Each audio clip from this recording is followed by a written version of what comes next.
Philip. Welcome, everyone. So this is a two-year college committee meeting, and we invited today seven or eight students. We're still waiting for one more student. And actually, Reagan Grassel invited all these students. She has been coordinating and putting this together. And Reagan, would you like to say a bit more about how this idea came about and where the inspiration came from? Yes, so I was at the AAPT National Coffee Hour meeting it was something like May 15th, and they had a student panel. And they asked the student panel similar questions. I'm asking questions more for two-year college, but they had student panelists, but they were from high school and university, and there weren't any two-year college student panelists there. But the information that they had to share with us, boy, I needed to hear it. So I wrote down 2 pages of notes from that meeting. And so I immediately got on email with Glenda. I was like, we have to do this for two-year colleges because we do have a different population of students and professors. And I think we all need to hear from our students what went well across the whole country, not just from our own classrooms, and what didn't go well. And I think it's just incredibly important, and we always have our ears open to what our students have to say.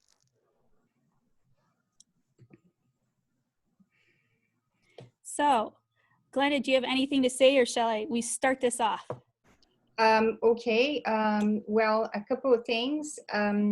If all the students here, if you are more interested in physics, remember this, the Society of Physics Students, go to that website later, and for $24 per year, you become a member, and you are eligible to a lot of internships, a lot of great opportunities. This is something you should be doing. Try to go to a meeting, like a meeting of the American Association of Physics Teachers, or there are many other societies, not just like ours. Have some work to present, perhaps something that a faculty member has guided you, advised you, but start going to those. When I was young, I had some work that I invented, I made a poster, submitted, got some grants, some financial travel aid, and went. But that's how you meet more people and you open more doors. So this is very important. And in whatever field, doesn't need to be only physics. And thank you so much for all of you being here. That's all that I wanted to say for now. This is being recorded. This is going to be in YouTube, on the YouTube channel of the two-year college committee. I will post these links eventually in the chat during the meeting. Thank you. All right, so my student panelists, if you could please introduce yourself, your name, your pronouns. I'm she, her, hers. What community college you attended in the spring, and what physics course you took in the spring. So we'll start with Brenda. Hi, Brenda. Hi everybody. My name is Brenda Caraveo. My pronouns are her, she, and hers. I attended Montgomery College in Rockville during the spring semester. I am going to University of Texas at El Paso for the fall semester.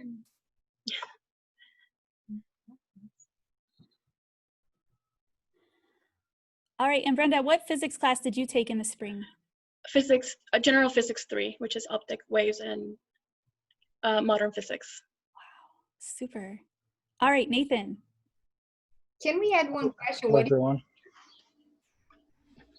What is your major, Brenda? My major is mechanical engineering. Okay. All right, Nathan. Okay, hello, everyone. My name is Nathan Ngida, and I go by the pronoun he, and I'm a second-year student at Montgomery College, and I took Calculus-Based Physics 1 at Montgomery College, and I'll also be taking Physics 2 in the fall semester. And what is your major, Nathan? My major is chemistry and biochemistry. Wow. Thank you. Shannon. Hello. I'm Shannon Rothwell. I'm not Brantley. That's my son. I go by she, her, and hers. I attended the University of Cincinnati, the Blue Ash campus. I took algebra-based physics 2. And in the fall, I will be going to the pharmacy school at UC. What I would have you that like to coffee mug too. What do you plan to major on, Brenda? That's Shannon. So I'll be going to pharmacy school, so pharmacy. Thank you. Welcome, Shanna. Congratulations. Confusing everyone. Danny, you're next. Hello, everyone. I'm glad to be here. My name is Danny Rashwan. I go by he. I am an international student from Egypt. I took Physics 2 with Calc with Dr. Diff last semester at Santa Fe College, Gainesville, Florida. I'm currently studying computer engineering at the University of Florida, and that's where I will be during the fall. Thank you. Thank you for coming. Mariah. But I had one more before me. Okay, I lost count. So my name is Mariah Mendez. My pronouns are she, her, and hers. I go to Harper College, or Harper, yeah. And I took General Education Physics 1, I believe. And my major, I'm actually gonna be a double major in political science and criminology. Whoa. Thanks, Mariah. Nicole, you're next. So I'm Nicole Weber. I go by she, her, hers. I go to Harper College in Palatine, Illinois. In the spring, I took Calculus-Based Physics 1, and I will be at Harper in the fall. And I'm undecided engineering. Thank you, Nicole. Michael, you were next. Hi, I'm Michael. I recently graduated, I go by he, him, his. I recently graduated from Suffolk County Community College in Selden, and I'm going to Stony Brook University for mechanical engineering.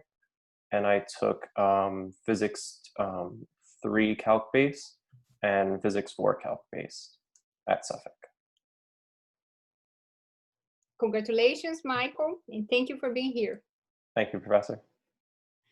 And do we know if Randeep made it to the meeting? I don't think so. Randeep, are you here? I don't think so. I did not read the name. Okay. Well, let's start then. Our first question for you, my esteemed panel, is what went well for you in the spring when your physics course went online? So Brenda, what went well? So the interaction between my classmates and the professor increased. You know, usually we're used to we go to class, we listen, we leave, here's my homework and quiz test. But since we were thrown into an environment that we were not ready for, especially for higher level courses, a lot of my classmates, we were reaching out to each other, helping each other, like, how do I do this? How do I do that? Which is something that it's very different from my past semesters, which I only interacted with my friends, you know, a closed circle, and it expanded. Also, the professors, they were amazing, emailing back and forward. During the Zoom visit, it was actually easier to ask questions than when you're in class for some reason. I don't know if it's like the home environment feels safer, but you know, I just saw the interaction, it was greater than in-person class. And then I passed the classes, so that was went well for the spring semester. Passing is the best. Yeah. Nathan. Yeah, and for me, the fact that classes went online gave me a bit of extra time to complete my assignments. For example, it takes me more than an hour to get to campus, but now I can utilize that time toward completing assignments. So technically, I have more time, and it also allowed me to have a flexible schedule. Personally, my brain functions well during the evening, so now I have time to work on evenings, and that flexibility gives me confidence, and I like it. Thank you, Nathan. Shannon? It was a little bit harder than for me, but I did enjoy. It seemed like there was a lot more time to talk about questions we had, because we were learning things kind of on our own and then coming back together to ask questions. And I did like how my professor had quizzes and tests open all day long instead of just during what would be our normal time period. That helped me a lot. I didn't talk with classmates as much as I normally do, but that's just me. It was a lot easier to connect with the professor though and talk to him and ask him questions. Thank you, Shannon. Danny? Yeah, I agree with what Nathan said about having a flexible schedule. I personally think that like I like to study during the night, for example. So having that option was very helpful, especially because the video is like recorded and you can skip through and you can rewind. That's something that you don't have in a normal classroom. So yeah, for sure. All right, Mariah?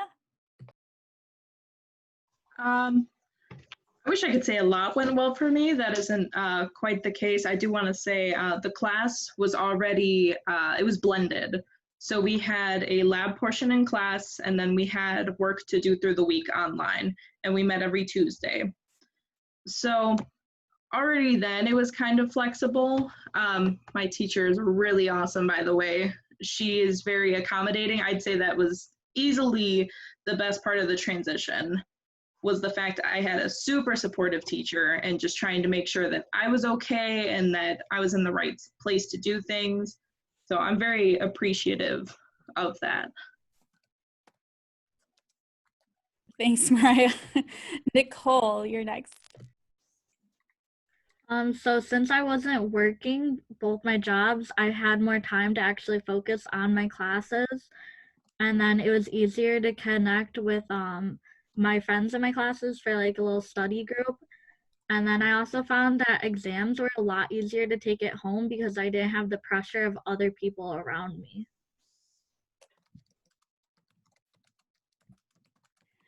Thank you, Nicole. And Michael?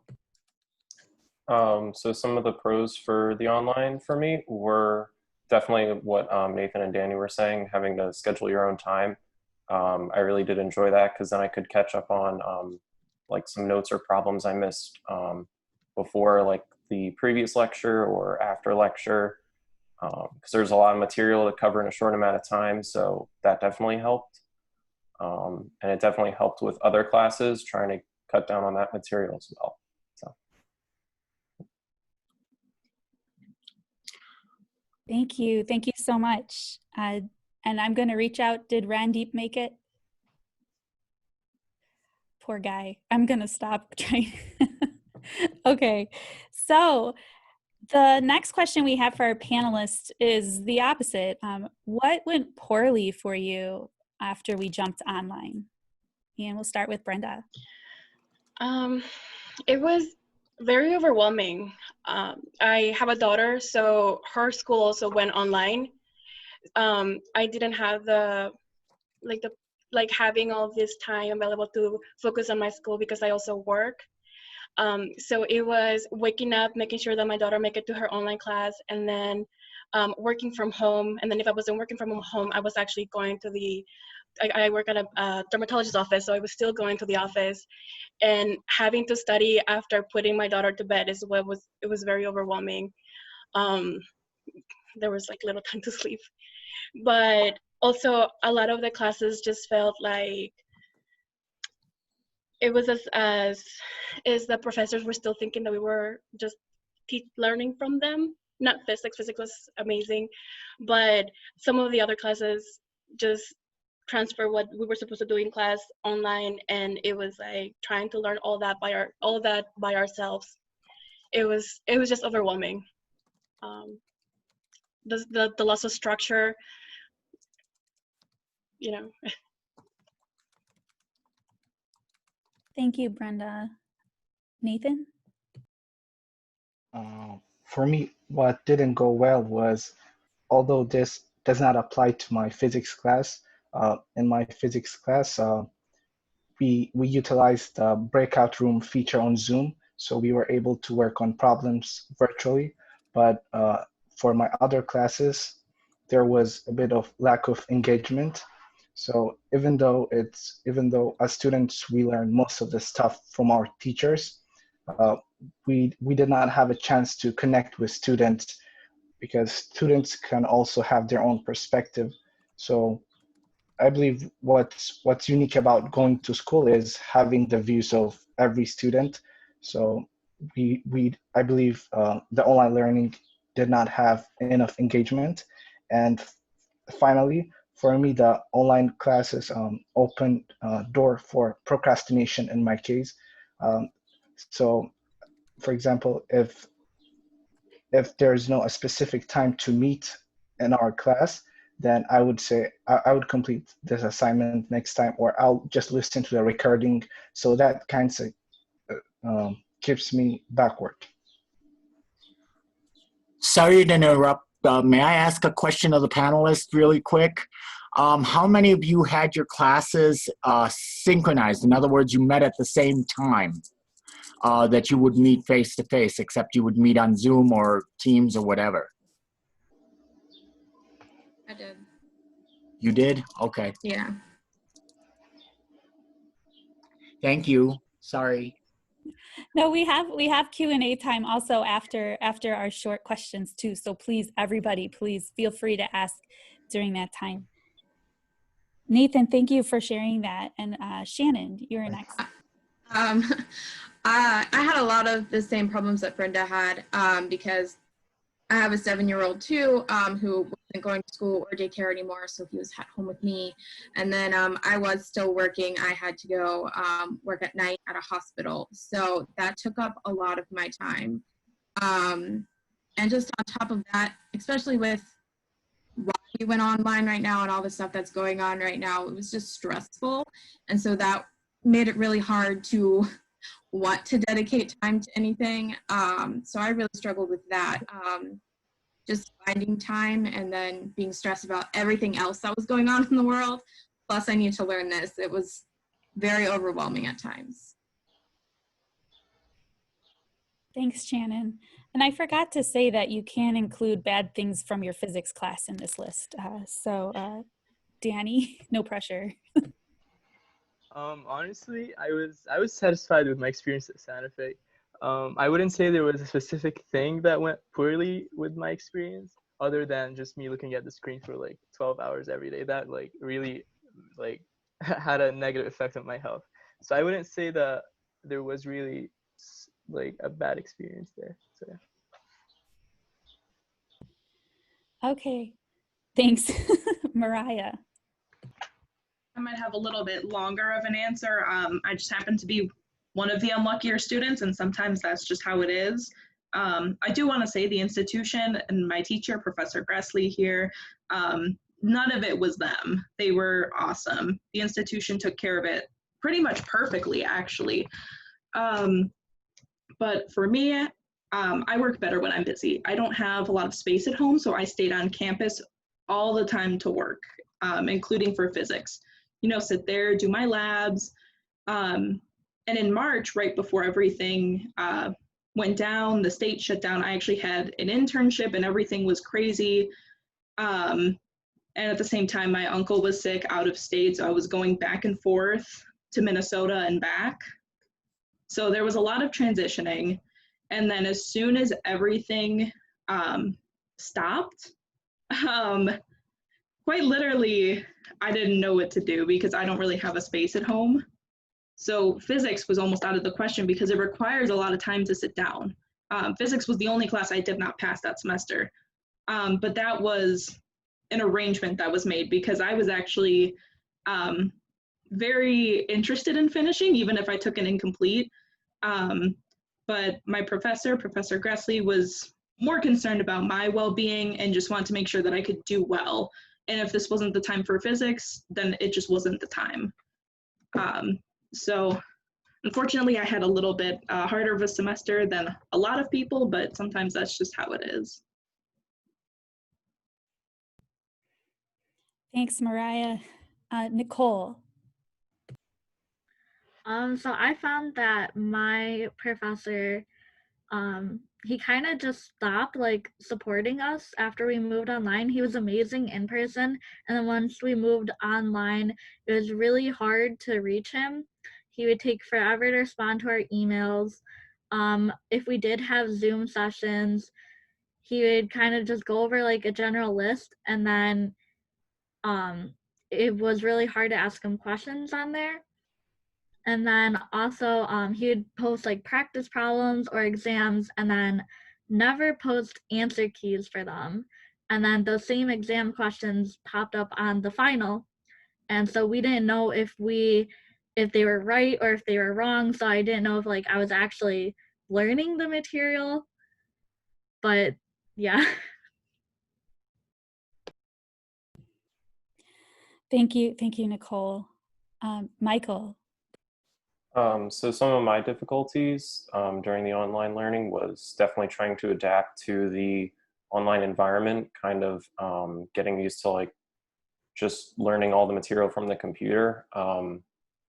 It really like lacked in trying to like figure out kind of like just basically how to learn again, instead of doing face-to-face interaction where in the classroom there's easier Q&A with the professor to kind of understand like the material, you know, even with your fellow classmates around you. If someone gets confused, it's kind of easier to just ask a question like, hey, you know, what does that mean? Or, you know, what did the professor mean by that? And it's, I guess, your train of thought doesn't get lost as quickly as when you're online, where you're not searching for what just happened in the sequence of the lecture or the homework or tests.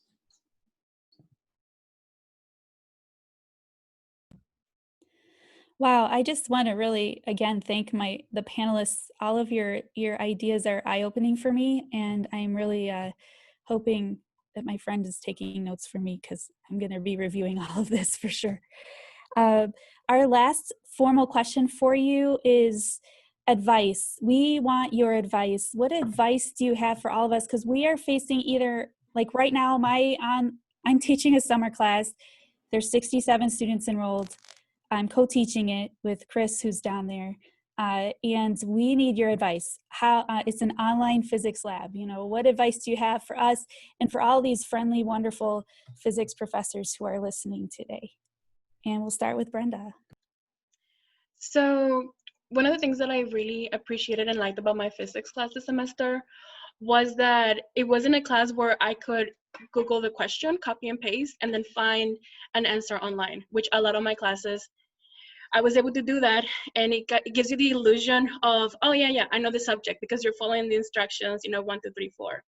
Professor Louis, the way that she set up after we went online, it was that you actually had to know the concepts. You actually had to understand what was going on for you to be able to answer the quiz, the quizzes that she was giving us. It wasn't like, here is a question where you have a formula and plug it in with all the numbers, which she already didn't do that in person class, but it actually went more in depth. And then the labs also, even though we were using the online laboratory for physics, it still required a lot of explanation from our part. It wasn't like, oh yeah, so I turned on the computer and this is what I saw. Like, we actually had to explain what was the background behind it, but why are we doing this and why is it important? And I feel like some of my classes, I do feel I'm a little shaky as of if I actually learned for the following semester, you know, like if I learned enough for thermodynamics or for fluid mechanics or something like that. But for physics, I am sure that I did learn because I had to. It wasn't something that I could just copy and paste and find it really easily online. It was something that I actually had to research and understand for me to be able to answer and get the grade that I wanted. Thank you. Wow, thank you, Brenda. Nathan.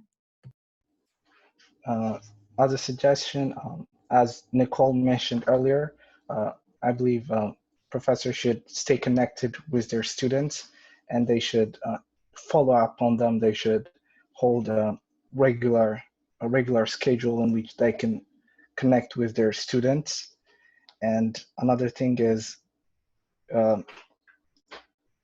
yeah, so this case, I'm not sure if it works for everyone, but I believe when classes are asynchronous, that way students will be forced to meet in a certain schedule, and I believe that can help students from procrastinating. That's my suggestion. Thank you so much, Nathan. Shannon? I think the best advice I can give is to remember that people have a lot going on than just going to school, and that it is important to be flexible. Just like I said, with our testing quizzes, we had all day to do them. We didn't have just during the class time. But I did find it helpful that during our normal class time, we had kind of like a Q&A where we could hop on and talk to the professor and ask questions. It was nice having some sort of schedule and it being somewhat normal. We also did test corrections, which we did in class anyway. I think it was even more important once we went online, because then we get that feedback and that chance to have communication with the professor about what we were doing wrong.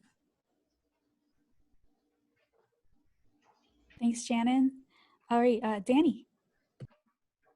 Yeah, so if I were to give an advice to any professor, I would suggest using like better technology, for example, like an iPad to record your lectures, and just have them like available beforehand, and hold class time like just for discussion or quizzes, for example. And also one important thing is connecting the students together. For example, having like a discussion post for them or a group chat app for them that they can just like talk to them right away. Because like I'm taking classes right now and I don't know most of the students in my class if it wasn't for like someone who shared a link, like he said, hey, join this link to like have us all together, and that was very, very, very very helpful. Yeah. So connecting the students and better technology. Writing it down. Thank you, Danny. Mariah. If I had to give advice to any professor, especially physics professors, because the class is very difficult. This was actually my third time taking a physics class. And it's a lot of work. It takes a lot of time. It takes a lot of effort. And sometimes if you see a student struggling who may not usually be struggling, or just any student in general, I say, don't be afraid to reach out, because for somebody like me, everything just kind of crashed. And I don't transition well when everything has started a certain way. So transitioning mid-semester is incredibly difficult, especially for somebody who just really needs stability, because now I'm adjusting all of those classes, trying to fit my time while also dealing with everything else. And there's some instances where students end up going home for the semester, and then now they have to tutor their siblings and stuff like that. So it's just, you have no idea, because a lot of people, for us, it's a little bit different. A lot of us live at home. We have our own places. We don't live on a campus. But for those who do, definitely just don't lose that support. I think Nicole talked about the teacher becoming less supportive. I think it was you, right? So just make sure you're there, even if it's just an announcement. Like, if you're struggling, don't be afraid to reach out. And sometimes support doesn't always come in the form of making sure you finish. Like, if it's easier for somebody to just say, okay, let's try this again next semester, especially because we had the no harm grading policy. So even if I didn't pass, it wouldn't hurt me. So it's just something to consider, all the options, and just be supportive the best way you can. It's not always about finishing, because you can't finish well if you're not in the right headspace. Thank you, Mariah. Nicole. So the only like suggestion I would have is like, if possible, like maybe make like a survey or something checking in on students like every week, where it could be like anonymous, like, hey, what do you guys need from me? Like, how can I help you? What's going on? So I would find that really helpful, just because like there might be anxiety actually reaching out to your professor. So if it's like anonymous, it would be a little bit easier.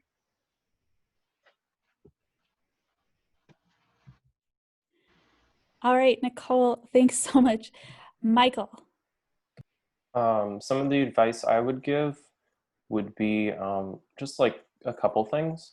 I definitely agree with Mariah where you have to kind of like have the students like be together more.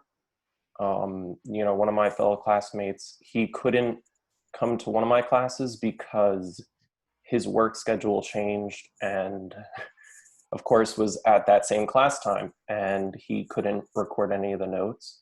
He had to join the class through Zoom on his phone and couldn't answer. So he would ask me like, you know, can you send the notes or explain like the concept basically from the beginning. So that was definitely one thing that I didn't know everyone was going through. And then another thing I would definitely say would, the beginning of all this online learning, it's kind of trying to teach yourself the subject at that point, like initially, because everyone's used to being in class, being in person. There's some kind of almost like community support for everyone in the class because everyone's going through the same hardship of the class. But when you just start online, everyone's, you know, goes in their own directions, and it's hard. So I would say try to definitely reach out to the students, maybe see the ones that are struggling more with the material or don't understand it the most, reach out to them saying, you know, do you need any like help, like tutoring or something on whatever subjects we went over? And then like do like maybe like even a Zoom meeting and just kind of do Q&A back and forth, maybe review some of like the problems. One of my fellow classmates, because I actually tutor physics, and he had a couple questions from class and he didn't understand, and I had to kind of go through it with him, like a couple weeks really for the whole course. Wow, thank you. Thank you, Michael. Thank you, everyone. So that ends our formal questioning. Now we're going to start with some questions that are coming in from the professors who are here in Zoom with us. And Chris Louie is going to say those questions. And then we're not going to go in any specific order, student panelists. If you have an answer for that question, go ahead and jump in. And then if someone else jumped in before you, but you would like to answer, you know, just kind of wave, and then we'll be sure to get to you. All right, so Chris? Yes. So there are a lot of questions, so we'll try to get through them. And before I start on there, I just wanted to warn you, we are in the middle of a severe thunderstorm right now, so if I disappear, it's because we lost power. All right, so first question, do you prefer synchronous or asynchronous when you had to go remote? Personally, I preferred the asynchronous. Some people are essential workers, so their schedule may suddenly change, especially in the pandemic. And for me, sometimes my motivation is not always there, especially if I'm not in a good study space. So having that time to figure it out, and if I need to take a day to myself, then I totally can. And then just start doing stuff the next day, 'cause sometimes that's just what it's about. So I definitely prefer asynchronous with optional interactive lectures. And also I do promote meeting one-on-one with students when possible. Thank you. Me, the other hand, I prefer synchronous, just because I do better with structure, and the quarantine through that structure schedules out the window. And like Nathan said, and I think a lot of the panelists said, the fact that some of the classes didn't have a schedule that were asynchronous, it actually did make us procrastinate and then just cram everything at the last minute. So going into lecture, it gave a little bit of normalcy. It also just gave a little bit of like, we have to be there. One of my professors actually did say that if we attended the Zoom meeting, he would give extra points just because he wanted us to be there. He wanted us to have questions. And that structure helped a lot, even if I had to be at work on my phone, which I also had to do. Great. Any of our other panelists want to add anything? I also prefer the synchronous, just because then it kind of, I guess, brings back into getting into the mood of school again. I'm definitely trying to, like, I guess, ease that transition from online to semi-online and then classes again. So I think that definitely helps. I think it also kind of brought back school at home in a way, kind of made it not as terrible being online. I don't know how to put it any other way, but yeah, I think it kind of helped. Thank you, Michael. I think I would have preferred synchronous, but having a child at home makes that almost impossible. So I think that's where the problem is. I would love to have structure, but when you have someone you're supposed to be taking care of at home always interrupting you, it's very hard to do that and engage.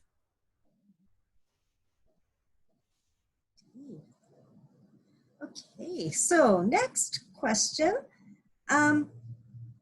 Was there something in your other classes during the term that was done well that you think or you wished your physics class would have adopted?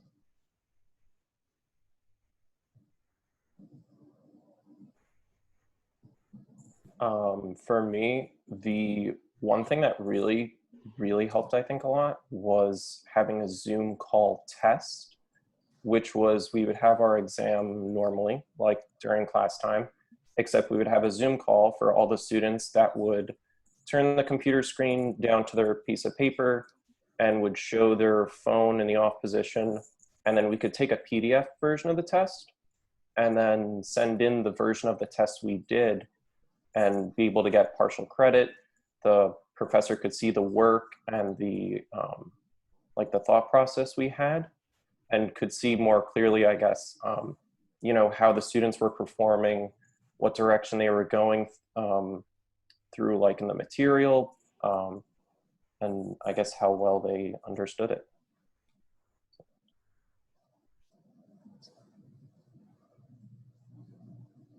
Any other thoughts?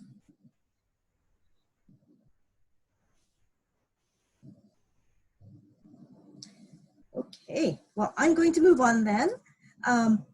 So one of the questions was about helping to mitigate procrastination. So are there types of assignments or discussions or types of posts, things that we could do that would help you procrastinate less?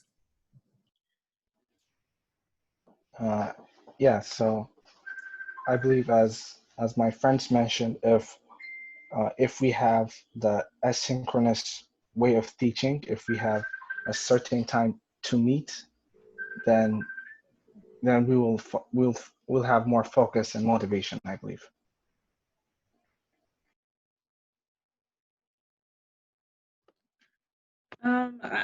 For some people, honestly, it is so dependent on the student in question. Because for me, if I don't have a study space at all, that procrastination is not going away. I'm going to be fully honest, it does not go away. So as I said, it really depends on the student. But for me, many of the different, because there were a lot of different tactics. We had Professor Gressley, who was still reaching out every week, and everything went online, which was a little bit easier of a transition for her class than the other ones. Like my English class, I fell behind about 1 to 2 months and had a big paper due, and he sat there with me for an hour to make sure that I had a prompt and would actually finish on time.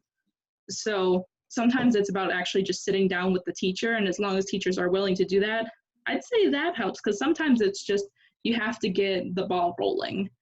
So once you're in the mindset of it, sometimes you can just go and start working right after. I think right now I'm taking a summer class, and we have pre and post quizzes for whatever section we're on, whatever we're going to be covering that day. I think that really helps avoid procrastination, because then you have to know what's going on that day to get those answers right. I think that helps, but on the other hand, it is also very overwhelming when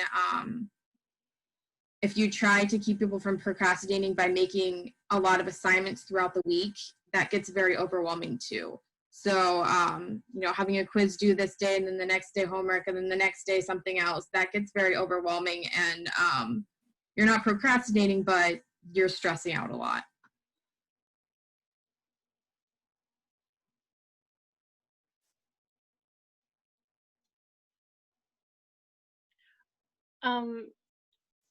It's kind of hard because we do want the structure so that we don't procrastinate, but we also like Shannon and a lot of the students have said, like, it got really overwhelming. So I also asked, and I believe all of us, we were asking for our professors to be lenient with due dates, which a lot of them did. Some of them didn't. A lot of them were very understanding of what was going on.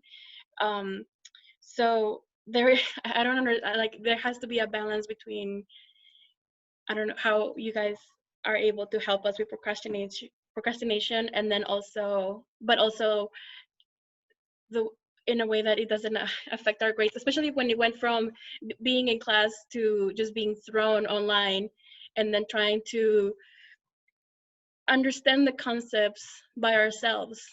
Because even though we have you still teaching the topics, it's still us trying to read and trying to pay attention in class while we have our phones like this and the professor's talking. If you know, we're there in the lecture, but sometimes it's really hard to just concentrate and actually understand, versus in class in person, we're not on our phones out of respect. We're actually fully concentrated on the professor speaking.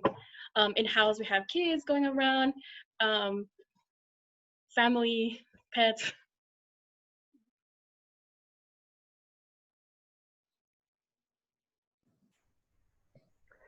Yeah, I think that having like low stake quizzes directly after the lectures is what kind of motivates me right now. Like just like a quiz that's gonna take me 5 minutes to complete. I think that really helps to like pay attention while watching the lecture.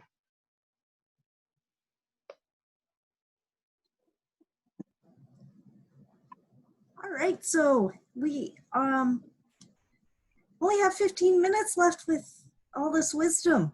So I'm going to try to move us along. There was a question about physics labs and your experiences. So anything you want to share with how doing remote labs worked for you or didn't work? I think, in all honesty, the labs really did nothing to help me learn the subject. We really just tried, we still got to use groups, and we really just tried to rush through them and get it done, because it wasn't the most important thing, and it wasn't adding anything to, it wasn't helping us learn physics any. So it was really just one more thing that we had to do.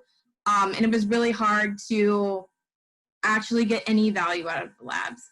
They were fun and they were really cool, but they didn't help a whole lot learning the subject.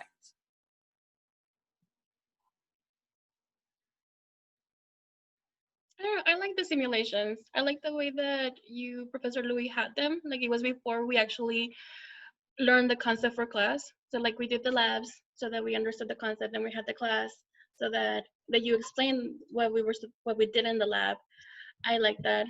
The simulations were fun. But the in-person labs, the feeling of actually working with the equipment, it just got lost, and it wasn't the same.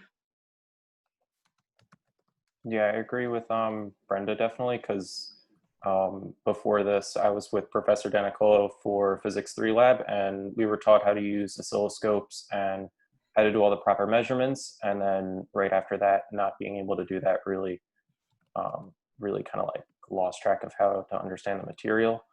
However, in my other class, we went from just starting to get new equipment whenever it was shipped in.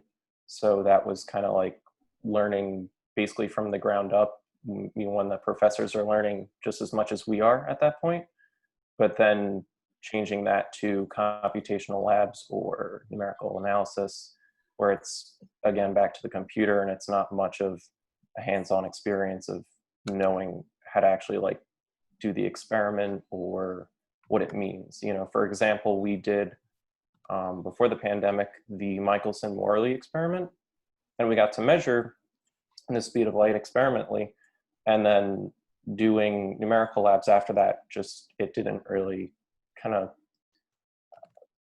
I guess you could say, understand really what the meaning of like each of the experiments are or their significance. So.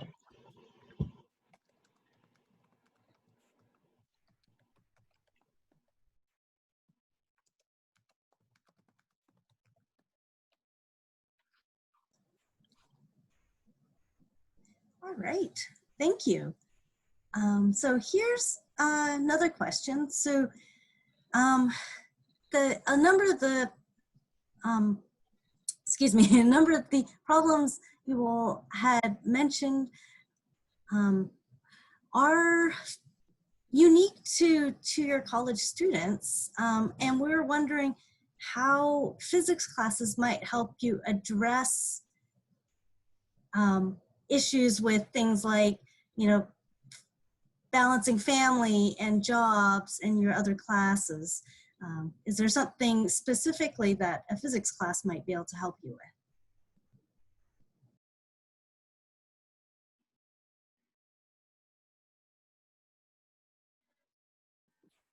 I think really just being understanding is the most important thing. I think sometimes some professors think that just because we're college students means that's all we're doing. And it's not like that anymore. A majority of the students that I have met and interacted with have a lot going on outside of class. It's not always kids, it's not always work, but they have a lot going on. And especially during this time, and the reason with the virus and everything that's going on now, you have to understand that we're at home seeing a lot of this going on, and we're missing that interaction with other students that kind of helps us relieve stress. And so we're going through a lot just like you're going through a lot. And I think if you just remember that, that's the key.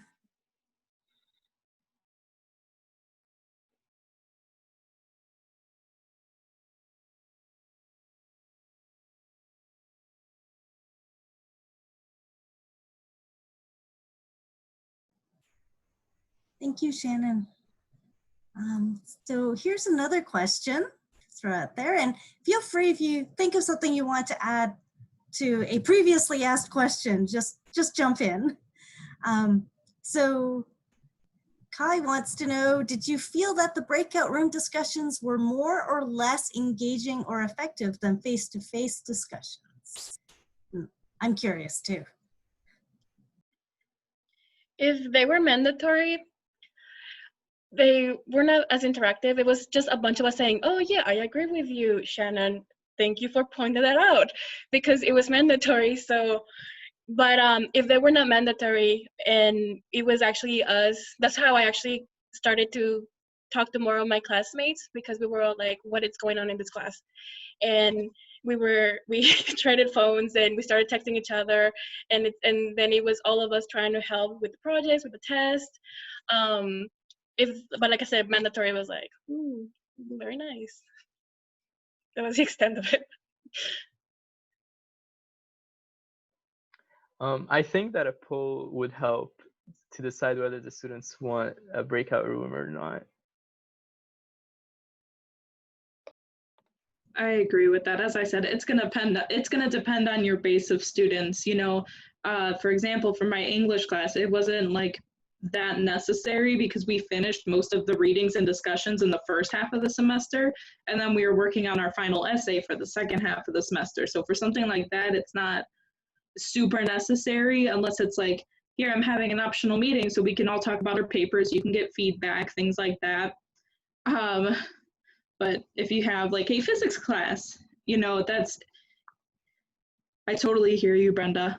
It's just sometimes it's just not, that's not it, especially when you have everything right in front of you. You're not like in a classroom setting, and it's hard to imagine yourself in that setting.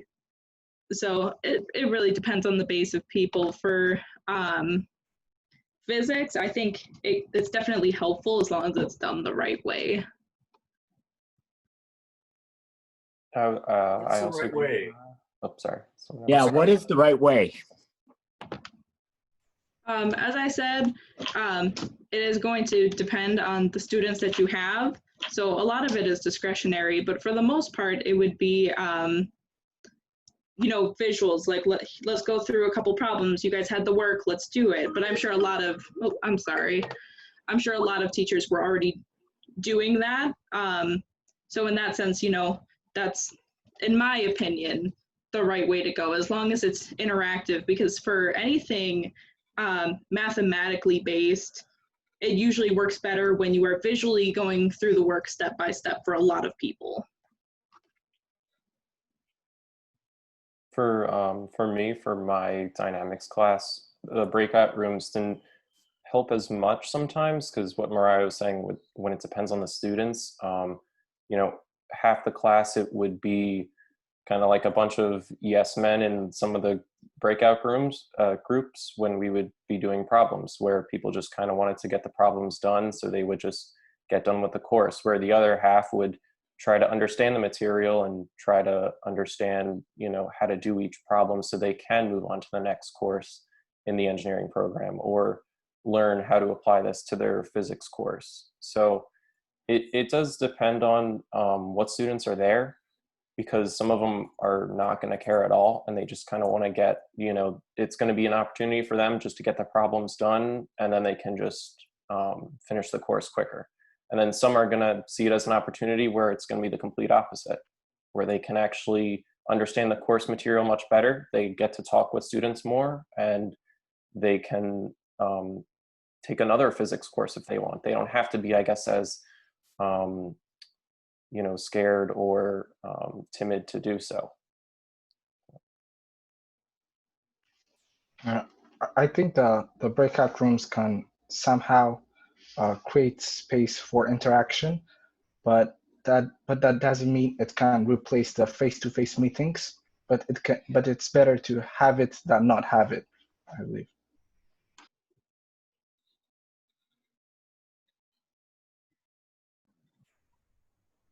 Great, thank you. So I'm going to ask one more question, though we have many more in the chat boxes. But I thought this was a good one to end on. If there's one thing you could ask your teacher to do differently, what would it be?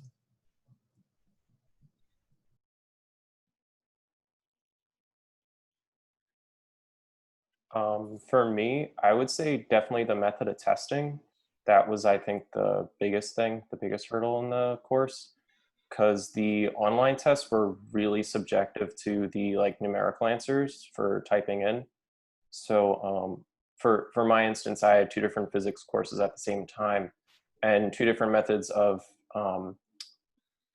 testing. So for one of them, I had, you know, numerical online tests where it was fill the answer with the final answer with sig figs and units, where my other class we would have a PDF test sent to us or a Zoom call, and we would do the test, PDF scanner, send in the picture or use a scanner, and email it to the professor or submit it on Blackboard. And one would have partial credit included, and you know, the other one didn't have partial credit included. So I think the partial credit with having the PDF test definitely helped, because that definitely helped with understanding you know, kind of getting back into real testing and kind of like how to do the problems step by step, not having to look back at the computer screen and then your paper. Another one was trying to kind of, if you don't understand the first problem, it's always great to move on to the next one.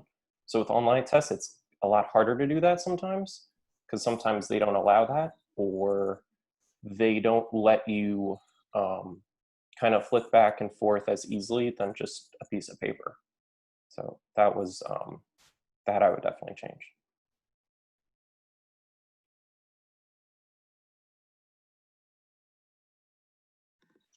I think one thing, this doesn't really apply to my teacher specifically, but just always have a plan in case things are to go online, because you never know, like the pandemic was entirely, it felt like it came out of nowhere.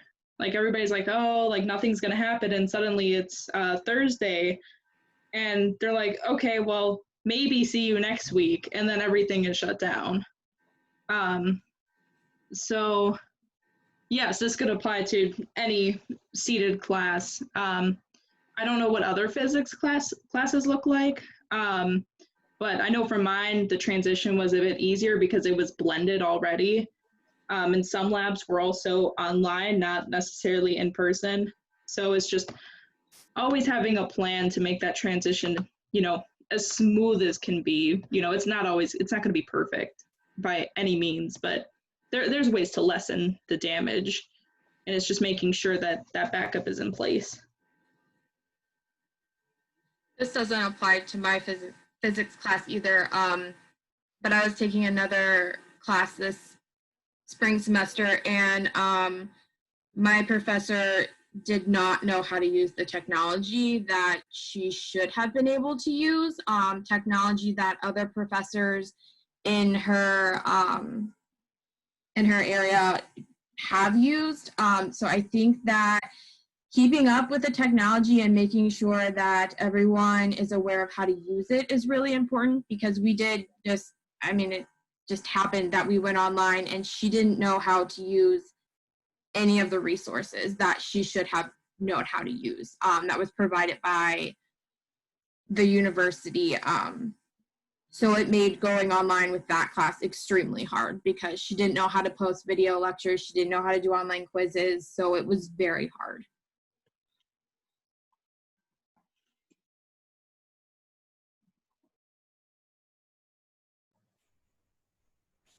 This is great advice. Thank you, everyone. We might have to do this again because there's still so many questions. But I'll hand it over back to Reagan and Glenda to wrap up. So I'd like to again thank our student panelists. I just really want to thank you. Thank you so much for your honesty and for being here and giving us your time. Don't forget to put this on your resume. I'll help you word it so it sounds extremely fancy and awesome, okay? And we, for sure, I think, reach out to Glenda if you're interested in having another round with student panelists. I learned so much. I can't even know where to start. Thank you. That's it. I have nothing else to add. Thank you very much. We definitely have a lot of work ahead of us as professors, though, with all the suggestions we got today. Yeah. Yes. Good work. Teachers will make it easy for us. Hopefully we're setting up any of the future students and future teachers for better success, you know, better transitions. So that's something to look forward to. Yeah, absolutely. Absolutely. Yes, and I'm going to add my thanks as well. This has been really helpful. So we certainly appreciate your honesty and your wisdom and your insights. So thank you. Thank you.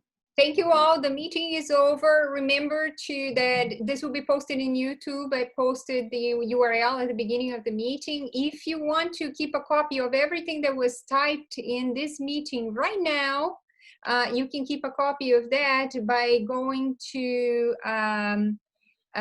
clicking on something that says participants. And when you click on, oh no, in the chat, click on something that says chat. And then when you click on something that says chat, there's going to be all that was said, and there's a link for file. You can click there and save the file in your own private computers. I'm saying that even for the students right now, because links were there, URLs, etc. Or you can send me an email, and I will send that email to you again. Okay? Thank you so much, everybody. Thank you. Thank you. Thank you. Thank you. Bye.